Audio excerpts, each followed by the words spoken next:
of work we've been engaged in for about 15 years or so now, and I'll give you a link towards the end if you want to look in any more detail in your own discipline. There's a very big site with about 1,600 papers categorised into different disciplines related to this. We call it a framework, a learning framework, or an analytic framework, or you might want to call it a conceptual tool for looking at learning. I mean, programmes like this, and the PG CAT that we run in Durham, which some of you may come on to, we tend to take the view that you know your disciplinary context best, and what we will give you is a set of tools for, or languages, if you like, vocabularies, for analysing and talking about learning, and you can try them on for size and see whether you buy it or not. So we'll do that with this one, and you might think, oh, this is fantastic, or you might think, I'll move on. But just say a couple of things about this model. The forbidden fruit thing, I think, will become clear as we go on. It's a transformational approach, and we'll say a little bit about that in a moment. But I'd just like to frame the talk, well, you've probably been discussing it in the last session with the purpose of universities and so on. Frame it in terms of the 21st century environment we're in. It's a sort of cliche now, isn't it? You're probably fed up being told that you were being prepared for a world of uncertainty and complexity and risk and speed and so on. And a lot of colleagues will say, well, we've been here before. The beginning of the 19th century was the Enlightenment, industrialisation, and so on. Those were big shifts and big ontological challenges. I would say there are probably a couple of things which are different about this period. One is globalisation. We've not really had that before, with the speed at which it happens. Yeah. Empires went around the world in ships and so on, but it took months. Now we do it in nanoseconds. And the result of that is digitalisation. We've never been in a digital culture before, which means that, my generation of teachers really can't advise your generation and the students you're teaching about this, because it's unprecedented. We've not been here before. We're all kind of going into this space together. So we are in a looks like kind of gloomy, that list, doesn't it, of stuff. This came out of a session we ran here a while ago, where people were trying to characterise what they saw as the elements within the period that we're in. Ronald Barnett, a professor at London University, coined the term supercomplexity, and we'll come back to him in a moment. And what he meant by that was a kind of complexity now, which is that we can't really resolve in that sense. There's no way of fixing it. There is, you could say, the great kind of east-west tensions and so on. We're just going to have to live with these, or find a way of navigating them. But the point I would want to mention is that we are preparing students who are already in a world of uncertainty. And Lee Shulman, who used to be the director of the Carnegie Center in the States, is a very well-funded group that look at higher education around the world, he coined the term pedagogies of uncertainty, by which he meant ways of preparing students to deal with environments they've not been in before. To have the capability that when you're in a situation that is unprecedented, you're not fazed by it, but you say, okay, what's going on here? What can we do here? What are the possibilities? And so on. What is interesting about Shulman's statement here, I think, is that he mentions the affective dimension of learning, the role of emotion in learning. And what he says here is, in these settings, the presence of emotion is quite striking. And he goes on to say, and that without a bit of anxiety and risk, nothing very interesting is going to happen. Now, this is a kind of provocative statement, isn't it? And what he says is one must have something at stake. Students on courses, there must be something at stake for them. There must be a bit of pressure on them. No emotional investment, no intellectual or formational yield. If that emotional involvement is not going on, then nothing very dynamic intellectually or formationally in terms of developing them as people is going to happen either. Now that's quite a provocative statement, and we could maybe talk about that later. You might disagree with it. Coming back to your previous discussions with Bob and Sam, you might say, well, that's really shouldn't be the terrain of universities. I'm going to suggest that it is, and the thresholds model is very much a kind of pedagogy of uncertainty, I would suggest. It not only that it pushes students into states of uncertainty, but it requires an effective shift, and even more than that, it requires what we call an ontological shift. It changes who you are. Glynis Cousin, a professor in the Midlands, has a nice phrase that you are what you know. You know, the same way that you are what you eat, you are what you know, in that sense. And you're not what you don't know, obviously. Ronald Barnett, again, he said, you know, we should push students into strange places, as he said, anxiety-provoking places. That's the point of higher education. If there's no anxiety, it's difficult to believe we could be in the presence of a higher education. Now, again, provocative stuff. I'm not sure we'd put that in Durham's prospectus. You know, come to Durham, or I'd freak your kids out for 10,000 a year. But on the other hand, you know, we get his point that if you haven't changed in some way over 3 or 4 years at Durham, you probably have not had your money's worth. You know, what's been going on? Okay, and so having said that, I would frame it as a pedagogy of uncertainty. It's a transformational model in the sense that, yes, you are what you know. Learning changes you. It changes your being, not just what you know, but how you are, how you see the world in that sense. Some of the philosophers amongst you might question the term ontological, but, you know, a shift in being in that sense. Or the social scientists might prefer, you know, a shift in your subjectivity. And again, we'll come back to that. It's linked, this model, which we'll get onto what thresholds are in a moment, but it's also was very much influenced by the work of David Perkins at Harvard University, who was an advisor to the project that Thresholds came out of. It was a project originally between Edinburgh, Durham and Coventry, and it was looking at how to improve undergraduate learning environments. And Perkins was an advisor to that project. And now he's written very interestingly about what he calls troublesome knowledge, which sounds a bit negative, it looks a bit negative, little Scottish queen there. But in our book, knowledge needs to be troublesome.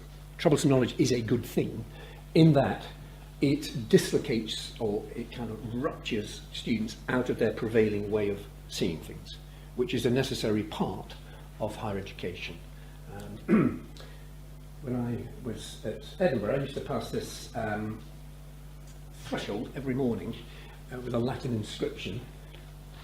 And what the Latin is saying is peace to those coming in to this house and safety to those going out. And it reminds you that one thing thresholds do, they tend to mark off safer spaces, more comfortable spaces, and we'll probably talk about safe spaces in a bit. It marks off safer spaces from riskier spaces, spaces where you can't kind of control what's going to happen. Having said that, the domestic spaces can be risky as well. But if we keep that metaphor in mind. The final thing I'll just say about it before we start looking at what these are is that it is a discipline-centred pedagogy as well, in the sense that it is highly contextualised. So what I'm going to be saying all the time, I'd like you to be thinking, okay, so what would that mean in physics? Or what would that mean in history? Or what would that mean in medicine, for example, or business? And as I said earlier, there are a lot of papers published now in about 160 sort of discipline or subject areas, and you might want to have a look at some of those in your field in that sense. But what we found with this project 15 years ago, which wasn't about thresholds, thresholds just came out of it, when we were talking to colleagues in different disciplinary areas, it was clear that they were very discipline-centred. This book came out about them. And they were saying, yeah, we know all that, you know, quality kind of language, outcomes, constructive alignment, that, you know. Yeah, we get that, and we know it's important, but we don't reconceptualise our work in those terms. You know, we're interested in physics, that's why I'm here. Or I'm interested in English literature, that's why I spend my life talking about it. You know, that's my passion, that's the student's passion, that's where we are. You know, which is, you know, fair enough. So this pedagogy tries to tap into that, in that what it's really asking is, what kind of transformations in your discipline within a 3 or 4 year stint do you see as critical to developing undergraduates or postgraduates? I mean, the doctorate is a huge threshold space, we'll come on to that as well. But, you know, if you were to say 10 years from now, what really matters in a chemistry degree or what really matters in a history degree is that students understand this or they understand this. Now, I can't tell you that. because I'm not a physicist, I'm not a chemist, I'm not a biologist, the biologists, we would reasonably expect, can tell us that. Though what is interesting is when you put biologists together and get them to discuss that, it gets very interesting because they don't always agree. And that's interesting too, in terms of, what should constitute the journey. We asked some economics graduates at one of the universities in Scotland, okay, you've just graduated in economics. Would you say you now think and practice like an economist? And they all said, no. They said, we understand how economists think and practice, but we don't think like that yet, which was interesting too. So they obviously felt they were still on a kind of journey. And we talk about this WTP, ways of thinking and practicing, which, if you think about it, that in a sense is one of the games you are in here. You are, I would suggest, helping your students to think and practice like an economist or like a linguist or whatever. Now that's complicated, of course, because some of your students might say, well, I'm only doing this, this isn't my major, I have to do economics because I really want to do something else. Okay, and then they may not see their identity locked into this. But from your perspective, just ponder for a moment, what would those key transformations be? I think Perkins probably got his, probably that term was planted in his mind somewhere, from the great American educator, John Dewey, who talks about troublesome work in getting rid of old beliefs. And he said that the path of least resistance is a mental rut already made. We all get into our kind of grooves, don't we? Comfortable grooves of the way we see the world, the way we see the discipline. And none of us, including us, like having some, smart parents come along and say, well, actually, it's not like that, or, that's old hat. In fact, very interestingly, recently at Manchester, the students on the economics degree have said, why are you teaching us pre-crash economics? Which patently failed, give us post-crash economics. I don't think the professors have figured out yet what post-crash economics are, but it was an interesting, challenging question in that regard. They were saying to their academics, you're in a mental rut, and you need to get out of it in order to teach us. Similar thing happened in my generation in the late 60s. Students at Paris, the Sorbonne, were saying the same things. Why are you teaching us this stuff? We're in a very different age. And Keynes, the great economist, said the same thing. That new ideas are usually not the problem; it's old ideas that are the problem, because they ramify into every corner of our minds, and I would say, and into every corner of our being, the way we see the world.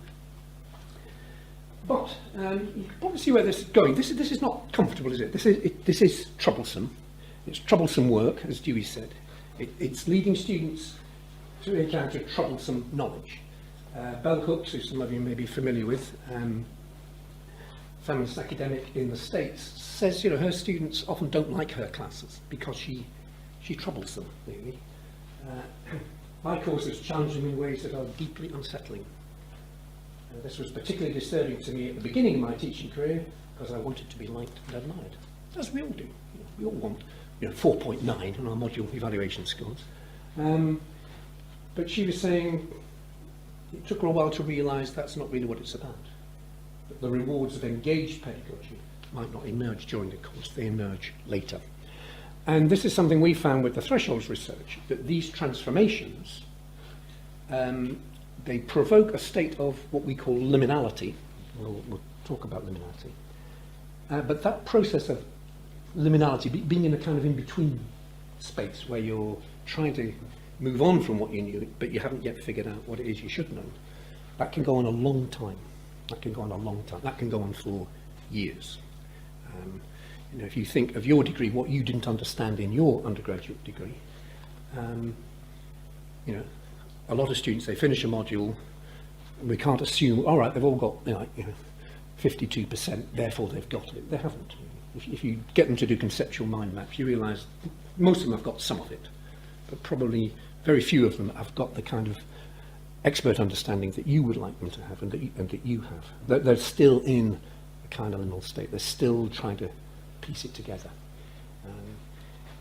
There's an interesting paper by someone called Marek, which is actually entitled "They Don't Understand, but They'll Pass." And we do. We move students on even though we kind of know they've not really got this. But it sparks something. And very often, it might be the middle of the next year when they realise, I get this now. One of Bell Hooks' heroines, was this Buddhist American nun, Pema Chodron, a very interesting woman, who said that she really liked the teachers who could actually stop my mind and completely open it up and free it. And then she says later on, my teachers have always pushed me over the cliff. Again, I don't think that's going in the prospectus either. But, clearly, what she valued are teachers who pushed her into spaces where she would not have gone herself. But at the time, clearly that felt, vertiginous in that sense. It felt scary. It felt weird. But looking back, those were the inspirational teachers. Okay, let's start thinking about this notion then of what a threshold concept might be.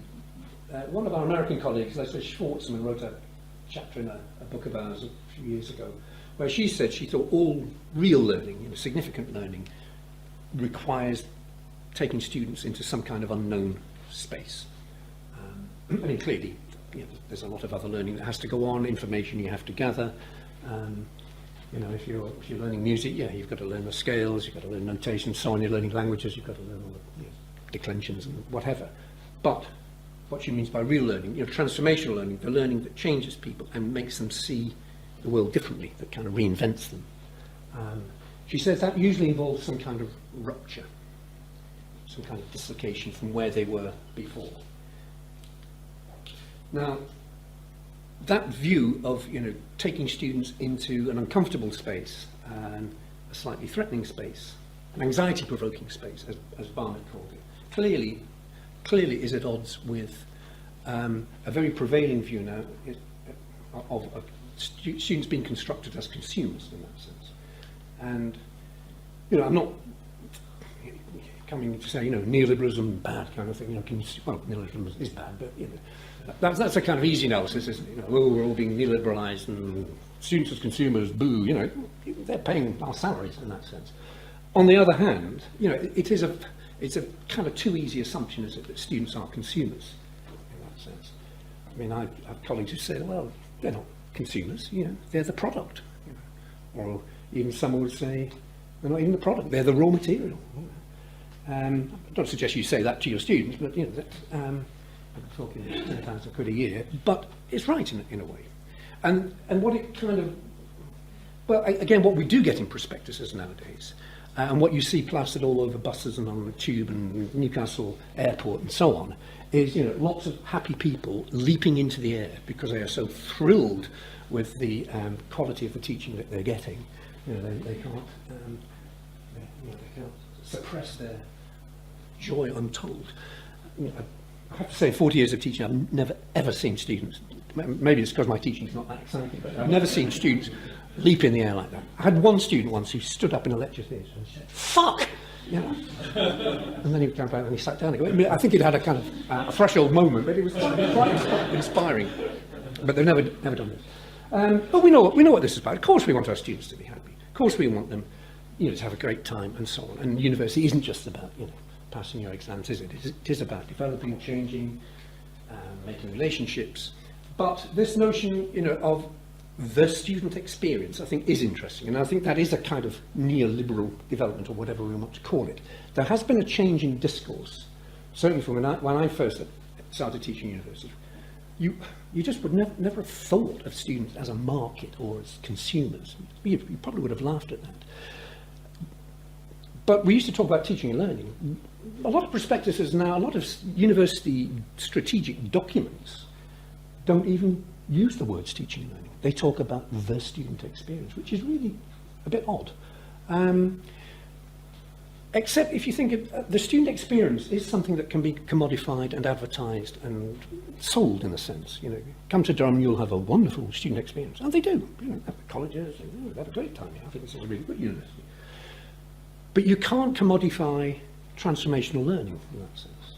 You can't commodify troublesome knowledge very well. You don't see ads at Newcastle Airport saying, Want some troublesome knowledge? Yeah, we'll trouble you. Come on the dark, come on the dark side at Durham, and we'll really change you. And we'd scare them off. The reason we can't commodify it is, of course, because it's not ours to sell. I mean, the student experience, we can sell nice colleges and sports equipment and playing fields and so on. But this, the students have to do themselves. It's not the hotel model, and we're the service providers. It's a gym model, and they're doing the work.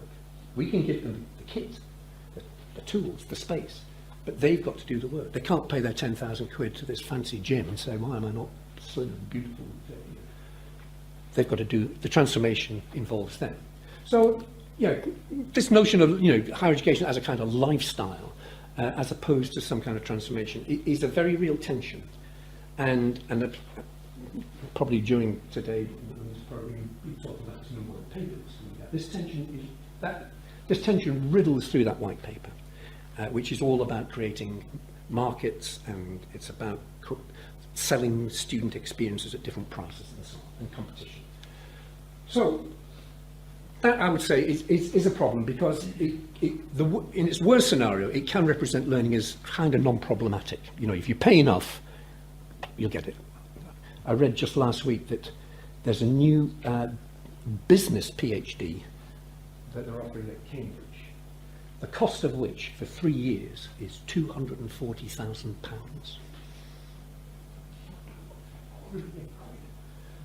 Can you fail a degree like that? And who's going to pay that? Anyway, we won't go there. I would say it's more like Freire's notion of learning is about reinvention. It's about coming out as someone different, and that's not something you can. It costs, but it's not something you can buy. What Barnett said is, which I think is really interesting, if we are trying to prepare students for a complex world, a world of uncertainty and risk and challenge, which is unprecedented, why would we design a curriculum which is all about certainty? That is just counterintuitive, isn't it? And yet the kind of quality regimes we're in at the moment require us to do exactly that. And you probably found this already, or you will in your academic careers.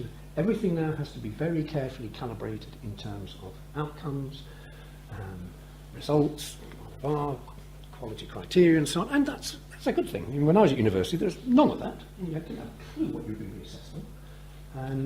I studied literature at university, and you get, it would say in the exam, one of the questions will be Hamlet. It'll be about Hamlet. Right, okay, fantastic. So, a degree of certainty is helpful. It helps us define quality standards. If you get a bad mark, you want to know why you've got a bad mark and so on. On the other hand, there's sort of crystal clarity that quality regimes, and this kind of crystal certainty which accountability models want and market models want. If you're going to make market judgments, compare the market.com, you've got to know everything. Well, threshold composites and other pedagogies of uncertainty are not in that game. You can't impose that kind of certainty on it. And what Barnett says is, in terms of the kinds of programs we offer, some are about educational development, about students knowing more. Others, there's another dimension which is about the way they change you. And if you look at the right-hand side of this, the no-risk side is basically where what you're being taught, everybody knows, it's settled knowledge, and the kind of skills they're developing in you, they're what he calls fixed ontologies. They're the kinds of skills we've required for the last 50 years. The right-hand side, however, is saying you could have a course where students encounter new knowledge which is uncertain and changing all the time. And that provokes disciplinary wonder, he says. And that's great, and we want that. But it can do that as well without kind of changing you. For example, you could study economics and new models of economics, and that's great, you've got all this disciplinary wonder. But Barnett would probably say, but if you're going to become an ecological economist, you've got to become ecologically thinking, or you've got to think sustainably. So you've got to change ontologically. It's not just knowing stuff as an economist, it's being an economist who thinks like an ecologist, or who thinks like a feminist, that kind of thing. So what he's saying is you need open ontologies for an unknown world. Now that's a very tall order, but we can see where he's going. And I would say, you know, that this new IP that's coming out is, it's a very high fidelity model. And it's very low trust. It wants to know exactly what we're doing, and it doesn't fit with the model we're talking about here. Okay, so what is a threshold concept? What we're saying is there are, in any discipline, this is a very large claim, but we would say in every discipline there are certain concepts that you will encounter, or there are certain practices, there could be threshold practices as well, which when you come across them, they kind of unsettle the way you have previously seen that particular domain. In the way that Schwartzman said, there's a kind of rupture going on. What often happens is students realise, this is more complex than I thought, or this, you know. When I studied literature, and in the 70s, when I'd already started teaching, deconstruction came in from all these continental models. What's this? And that really kind of unsettled my whole view of what literature teaching was about. I'd never thought of it in this way before, and I had to teach it as well. Yeah. So that, for me, that was an example. And very often what happens when you encounter things like that, you kind of don't really want to deal with it, do you? It's like Dewey said, you know, you want to stay in your kind of mental comfort zone. So you try to say, oh, well, it's really, well, that's just like that, you know, or it's just another example. But with something like deconstruction, it isn't. It's not like anything else. You know, this is weird stuff, you know, or it was then. So you can't just shove it somewhere in your existing meaning frame. Your meaning frame itself has to shift, has to change, and we don't like that. That is really unsettling. And there's probably some kind of neuroscientist among us should probably say, well, yeah, that's because there's a hardwired shift going on here. Certain synapses have to decay and others form, you know, and that's why it's troublesome. That's why it takes time as well to do that. But for students, this image here, if you think of a kind of portal, it positions us in a kind of, you know, where we are, the comfortable space. But there's a space somewhere ahead, and we would argue. A lot of students at university, it feels like that. They're going somewhere into a space where people are talking about other things which they don't quite get yet. And they feel it, if, you know, so deconstruction would be somewhere in there, you know. But if you got into that space, things would come into view in a different way, and you would see things you can't at the moment. To get into that space, you've got to know more stuff, but you've also got to change as well to get into that space.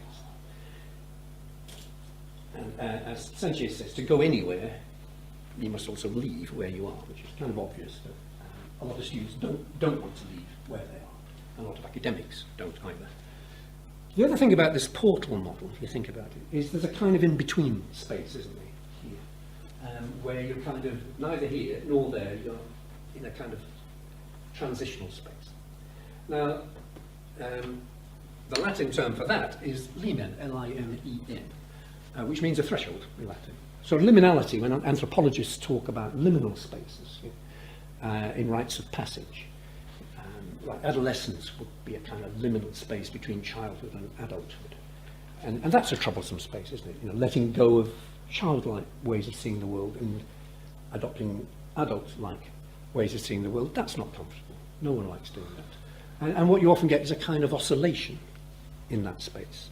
You kind of advance, and then what some of my Norwegian colleagues call a retraction reaction. They kind of go forward and then they kind of retract and think, no, I don't want to go there. I was talking about this a couple of years ago in Utah with a lot of creationists, you know, and I was saying, well, let's have a look at evolution as a threshold concept. There's a threshold. Oh, no, we're not going to talk about that.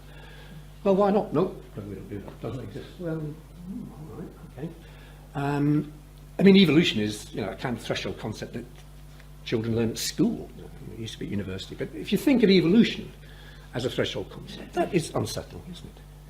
To really understand evolution, you've got to change as a person. You've got to see the world quite differently. You probably have to let go of certain things you don't really want to let go of because they're more comfortable or they're part of your identity. It could affect your religious belief. It could affect lots of beliefs that you have. But what is interesting is when you do encounter these changes, you don't forget them.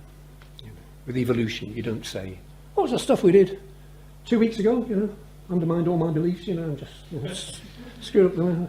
I've forgotten. Can you remind me?" It's not. You don't forget it because it has reconstituted you in order to understand it. You know, it took me a long time. Well, I'm not sure I still understand deconstruction. I think I'm still in a liminal state. But you know, you don't forget those things because you realise this is very different. You know, you've got to see the world different. Signification. You know, different ways. So think about this notion of kind of liminal space. And as we said before, students can be in that liminal space a long time, years.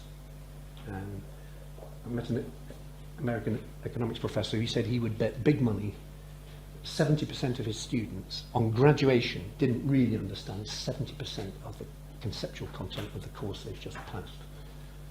Which I thought, it's exaggerated.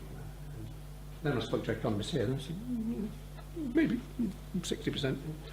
You know, I mean, it takes a long time, doesn't it, for some things to come together, to integrate. So, you know, one view is that this kind of notion of learning as a journey is about going into new space all the time, in a sense. That you're in a kind of perpetually liminal state. Which, yeah, there's a kind of logic to, though it feels a bit exhausting, doesn't it? It's quite nice to think students come up for air rehearsals and then enter a kind of new liminal state. But it is a repetitive process. And as you cross boundaries into new conceptual terrain, you know, when you go into these new conceptual spaces, there will be further threshold, there will be further boundaries as well. So this doesn't stop. And it's not just about going into new terrain. What Proust said is, what matters is that when you're in that terrain, you see with the eyes of another. You've got to see it differently. You know, you've got to change. I mean, we can take students into new terrain, but they have to see differently. And this is very difficult, how we get students to have the eyes of another. In this case, it would probably be our eyes, in that sense, our spectacles, because we want to see them. So, you know, think about this. What would be those transformational moments in your program? I mean, the physicists here at Durham say, "Oh, well, gravity would be one of those." You know? I mean, a difference between a key concept, a very important concept, will be a centre of gravity. That's very important. You know, if you're doing engineering, if you're doing maths, doing physics, yeah, centre of gravity is a very important idea. However, in terms of the criteria we'll elaborate in a moment, it wouldn't be a threshold concept.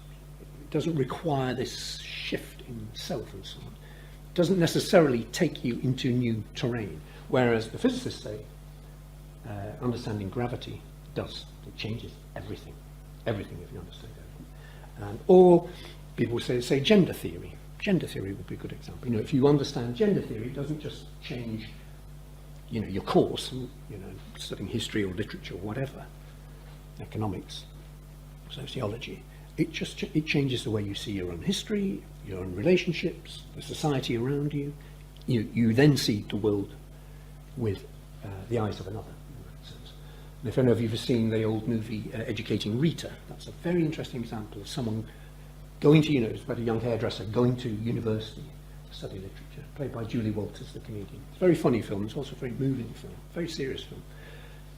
You see her encountering what I would call threshold concepts, and you see the shifts in being that it entails going through higher education. It busts up her marriage, dislocates her from her social class. She starts talking differently. It's not a comfortable journey. A lot of tears in that film. If you've not seen it, just go and watch it, but look at it as a kind of a journey in transformational learning. It's a fabulous film. So, yeah, if you encounter these thresholds, we argue they have a transformative effect, but they also have what we call an integrating effect. There are certain concepts which actually bring other concepts or other things that you know about into a realignment. They align them differently. This is what seems to happen. So it's a bit like You know, you've got these jigsaw pieces and they don't really kind of mean much. And then you put another one in and, oh, okay, yeah, that's the roof of this building. I can see it now. It kind of reconfigures it in a kind of gestalt-like way. And these concepts seem to have that kind of integrating function in that they bring things into coherence. Or they bring things into a new coherence in the way that gravity would. Or other physicists say, no, it's kind of, students have to understand measurement uncertainty. When they realise, you know, that all measurements are uncertain, then that kind of brings everything else into play. Or in economics, if they have to understand opportunity cost very early on, otherwise nothing else will come together, and so on. Okay, so Joyce, the Irish writer, had a nice phrase for these kinds of moments of transformation. He called them epiphanies, but he described that as the revelation of the whatness of something. You know, the whatness of a thing, which is a nice phrase. But it's not necessarily sudden. This integration, can be sudden, a moment of integration. But our research suggests it's usually a much longer, messier, protracted affair. Weeks, months, years. You know, we have all these phrases, don't we, for what we would call these integrative moments. You know, the penny dropping, the light bulb coming on, and so on. Eureka, the eureka moments. The guy shouting "fuck" in the lecture theatre, I think that was a kind of, you know, momentary integration, but usually it's a more messy affair, bit by bit, gradual, partial. Students have partial understanding. Because it requires change, because it requires letting go, it's very rarely neat and sudden like that. It's nice when it is, it's very exhilarating, but it often isn't like that. And the other thing is, this business of this ontological shift is difficult. Use a medical image here. These students in the top right-hand corner, there are students having their first anatomical lesson. They're cutting up a cadaver for the first time. They have to do it themselves. And again, you can imagine the kind of personal transformation that is required to do that to a human body. You know. Most people don't find that easy. So, you know, there's a certain kind of subjectivity that has to be developed in order to function effectively as a medic, and even more so to be a surgeon. Lots of medics would say, "Oh, there's no way I could be a surgeon. Can't do that." We did some work with surgeons on this project, saying, what does it mean to think and practice like a surgeon? Ooh, that's very interesting. Surgeons, interestingly, come top on scores of psychopathic tendencies, which is really interesting. They seem very comfortable with anaesthetised people or corpses. But think about this. I mean, the gender thing we talked about, you know, is another example of this kind of ontological shift. But you could say, you know, just becoming more familiar with a tense in a language, it makes you feel more like a speaker of Spanish, you know, or learning some new riffs on a saxophone makes you feel more like a jazz musician or whatever. You know, you're thinking and practicing more like this kind of subjectivity that you're wanting to acquire.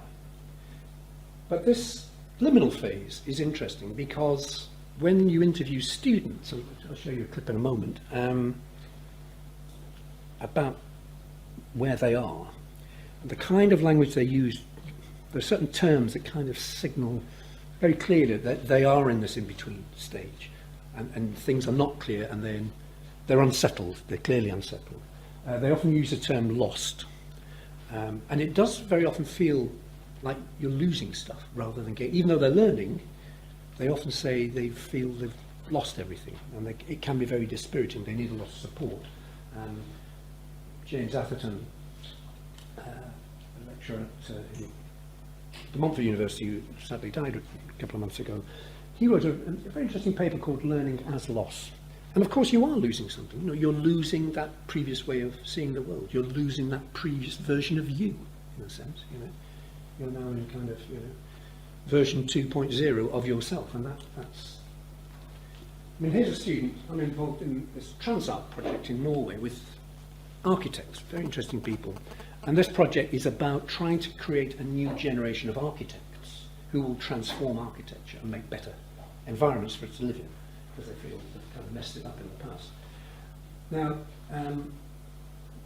there's a student here. They're given, as soon as they get to university, they're given this quite challenging project with real materials, full-scale buildings. They make them out of wood, and they do them in real urban environments. And this one had some kind of edge or ridge in it, which was making things very difficult.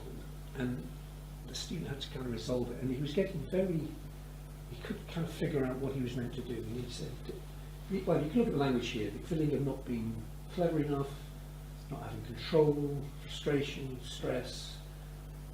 It got to the extent that I'd become exhausted and depressed and I wanted to quit. Now, obviously, we don't want students to quit. You know? And this student is really being pushed to the limit. And I think that also is a sensitive judgment, isn't it? You know, how far do you push students, paying students? You certainly don't want them to feel like they're going to drop out. You know, you want them to be challenged and excited by it, but you don't want them to be exhausted and depressed. But clearly this was, you know, a very powerful student. But then 6 months later, when we interviewed him, he'd sorted out this business of this kind of ridge that they were building on. And he said he realised eventually it was about examining this ridge. And that the ridge was what it was all about. This exciting state of mind where meaningful, many-faceted places may emerge. The architecture here on the edge is rich on senses, a delicate point about it. It is, and he was just, you couldn't shut him up. You know, he was like telling everyone in the pub about it. You know, he was very excited because he had now, you know, he saw architecture in a different way. He had changed a lot. He knows what he knew in that sense. So this level of state, you know, you have to encounter something you haven't encountered before, and you've got to integrate it, and that integration kind of reconfigures everything. That involves letting go of what you already know. You've also got to let go of this earlier version of you. And you've got to be able to Jen Ross talks about undoing the script of yourself, which is challenging, or reauthoring yourself in that regard. And being able to envisage yourself as this kind of practitioner doing it, which is not always easy. The other thing which we always find is that when these shifts are going on, students start talking differently and writing differently, which is probably not surprising because they're going into new areas of knowledge, and that usually entails different discourses, doesn't it? New discourses. So there's also a discursive shift in thresholds. And very often you see students kind of using this new discourse in a kind of distancing way, or sometimes a kind of self-mocking way, you know, phenomenological kind of thing, or ontological kind of thing. You know, like, that's not my kind of language. You know, that's what we were being given. But then at some point they kind of stop doing that inverted commas thing, you know, and they start using it. You know, they have internalized that, or they've owned that language, and it becomes a vocabulary or a discourse which is theirs in a sense, which they feel comfortable with. It doesn't feel like an alien discourse any longer. So really we should have a three-headed God. If there are any theologians here, not three-headed God. You know, we should have like language or discourse. And these three shifts always go together. You know, so the shift in self, the shift in understanding, you know, the epistemological and the ontological and the discursive, it's hard to kind of separate these out. And the discursive shifts are often an indication of where the student is in that regard. So we're seeing threshold concepts, like gravity and not like a centre of gravity, have these effects, and that they are necessary and important. However, it is people like yourselves in the disciplines who have to decide where those transformational points are and which ones need to be in an undergraduate program or a postgraduate program or whatever. Very often with doctoral students, you know, we'll say to them, okay, well, you're going to need to develop a conceptual framework for this research. Oh, right, okay. I'll get one of those. Yeah. But then very often later they will say, I didn't know what you meant by that. I didn't want to, you know, I didn't want to let on because it sounded important, but I didn't get it. You know, I couldn't, you know, it's like looking through that port again. Everyone kept talking about, oh, my conceptual framework is, you know. And I thought, well, what is a conceptual framework? And again, a lot of doctoral students say they don't really kind of often get that until they actually start working on the data and start analysing. And then, you know, what a conceptual framework means acts as a kind of integrating device, and it does pull things together. And they see the research in a different way. But it can be uncomfortable for a while, you know, journeying on, knowing, you know, this thing, but I don't know what it is. You know, I can't see it. I'm not in that space yet, or I haven't got those new spectacles yet. And so it's troublesome. And students need to be supported through that. We need to create what some psychologists call a holding environment, a supportive environment, but not so supportive that we kind of do it all for them in that sense.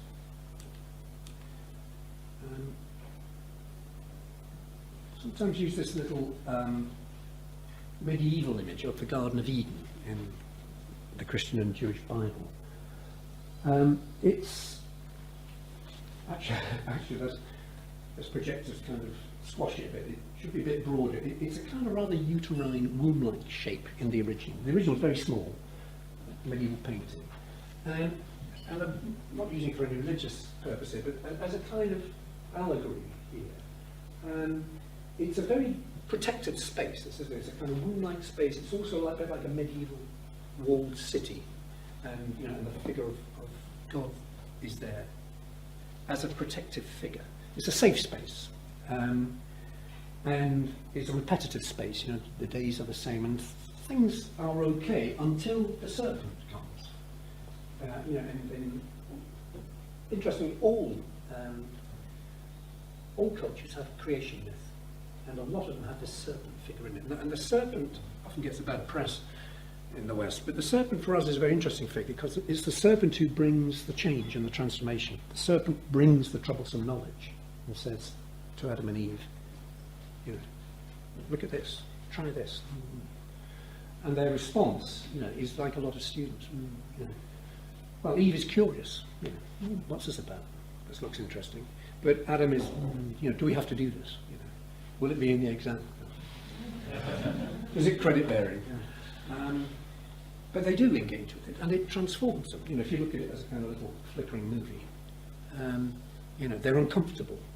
Look at Eve's position with God. And then they're expelled from that space. They can't stay in that space because they're changed out of it now. They no longer dwell in that space. There's knowledge, whatever it is. They've grown up, they've learned. It's moved them on out of that space. So in that sense, we would say, it's a kind of metaphor for often how higher education is. The kind of consumerist model, the student experience we were talking about earlier, not to characterise it too crudely, but it is kind of offering a kind of problem-free, safe, comfortable, Eden-like thing. Adam and Eve will be jumping for joy up there. Whereas the serpent would say, but higher education isn't like that. It's like this. But it will change you. It's important. And they are escorted out of that space. The fig leaf, their identities have changed. They're aware of themselves differently. But the angel, you see an angel in the doorway. There is a threshold there, interestingly. The angel won't let them back. You can't come back here. It's not reversible. You can't undo these transformations. They have changed. But it's uncomfortable. They weep as they go. They don't want to leave that nice space. And that's understandable. And outside it is all this threatening stuff. Outside it is the 21st century. Risk and change and uncertainty and speed and so on. And the serpent goes with it. One of my cheeky students said, well, they didn't read the Apple conditions, they should have read that first. These are just some concepts at random from things people have written saying that these are the things that we find students have difficulty with and that we have to support them through these changes, so that they can be difficult. But as I say, there have been a lot of papers written in different disciplines, not just about identifying thresholds, which is an interesting process in itself and how you do that. And what is clear is that there needs to be what Glynis Cousins calls a transactional curriculum analysis. It's not something teachers can just figure out themselves. You need to talk to students. We know what it is they need to learn, but we don't know what it feels like to be learning it. Students tell us that. So we talk about students as partners nowadays. That's another slightly neo-lib model. But I think students do need to be partners in this. What students can't tell us, is how to design the course, because otherwise they wouldn't need to do the course. But they can tell you, I just don't get this. This is weird, and we need to know that. Well, I'll stop there. That website is great. Colleague Mick Flanagan. He's just like records everything that's ever been written about thresholds, and there are loads of papers there, videos, theses, recorded talks and so on. So if you are interested more, if nothing else, I would dip into it. And he's got a nice A to Z listing of disciplines. So, you know, you might want to click on S for sociology or something. And just, some of the papers a lot of them are downloadable. And it will give you some indication of what people are looking at in your field as putative thresholds. And, you know, if you do kind of entertain this notion that there might be thresholds, you might think, no, I don't buy that. But if you do, would you agree with the people who are writing about it in your field, or would you think, I'm not sure I would characterise that as a threshold? And there are several books we've published about it, and they're all in the university library here. And there are some books now emerging by colleagues in specific disciplines who are writing about thresholds. Like there's one in gender studies, there's a book about information literacy, there's one about writing, and so on. So those are some.